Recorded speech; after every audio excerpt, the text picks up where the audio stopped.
up? I was so cold busted. It's okay. There's so many worse things you could have been busted doing. Yeah. I love your room. It's so fun. Thank you so much. Thank you so much, guys. So I want to know, well, first, let me just say that I'm Carla Renata, the Curvy Film Critic, so that they'll know who I am, because there's so many people. But let me just ask you this. How many pilot films or aviation films did you guys watch to prepare for this? Yeah. A lot of stuff. I mean, personally, a lot of podcasts, speaking to pilots, speaking to naval officers and different service people that are sacrificing their time and just getting a little tiny antidote of what it would be like, and trying to even understand from a bird's eye view. So lots of stuff. I just watched Top Gun a lot. A lot. Strictly, a lot. Oddly, that one scene where they're playing that volleyball. The volleyball. I felt like that was going to teach me the most, was just watching them play volleyball. Boiled up. That is hilarious. Did y'all give Glenn a hard time? I'm like, he just can't stay out of a cockpit. He did Top Gun Maverick. He's doing this.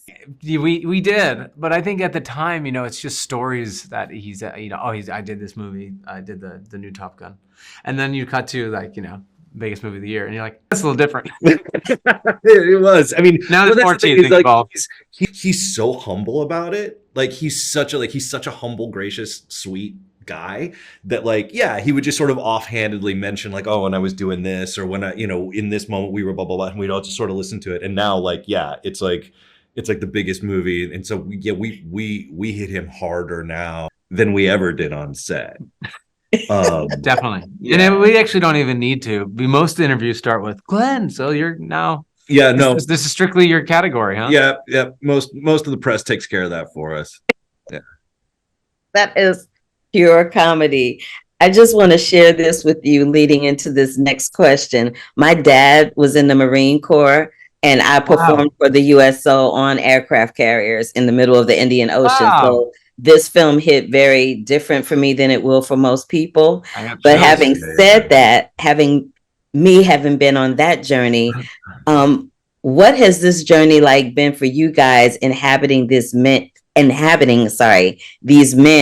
And what does the word devotion mean for you now on the other side of this journey? Because I'm sure it was very different coming into it than it was coming out of it.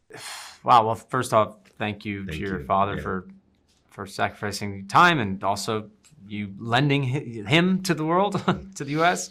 What I will say is, my cousin, he's a naval officer, and he's pretty highly ranked. And I spoke to him, I think a week before I flew out to Savannah.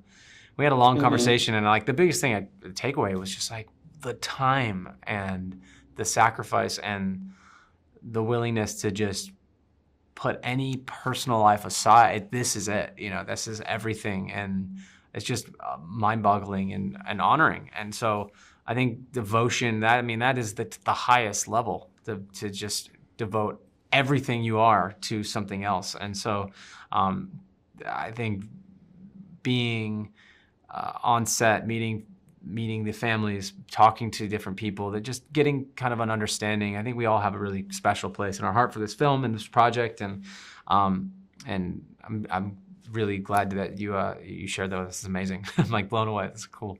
It's humbling. You get asked to inhabit these characters who were real men, who really sacrificed, really lived and died for this thing that they believed in to the absolute core of their being. And it's a humbling and intimidating thing to be asked to do.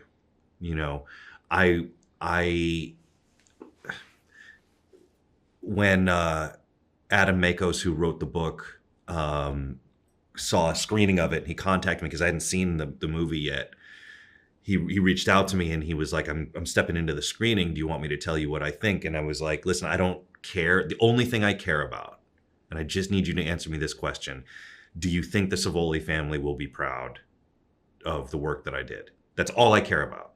That's because I got to know them. I got to speak to them a bit.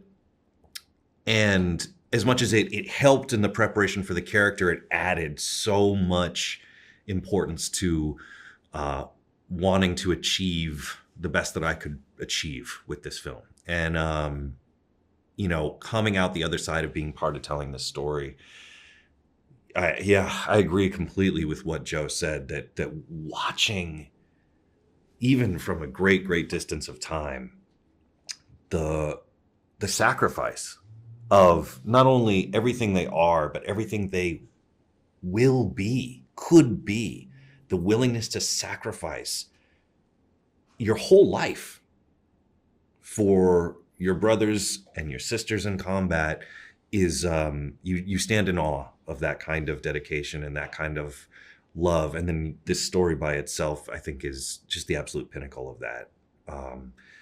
It's an honor to be a part of it.